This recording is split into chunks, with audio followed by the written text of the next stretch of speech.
Kapatid, tandaan niyo po, hindi tayo makakatanggap ng pagpapala o gantimpala sa harap ng Diyos kung tayo ay nagpapanggap lang, kung tayo ay nagpapalabas lang, kung tayo ay nagbabalat kayo lamang.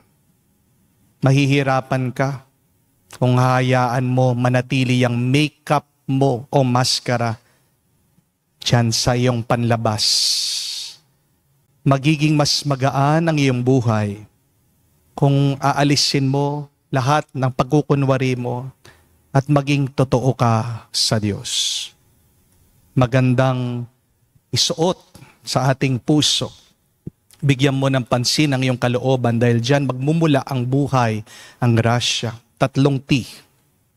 Ang katotohanan, ang katapatan, pagiging taimtim sa Diyos. Mga kapatid, naway sa iyong pakikiisa, pakikiugnay sa Diyos, magbigay sa iyo ng panibagong lakas, panibagong buhay.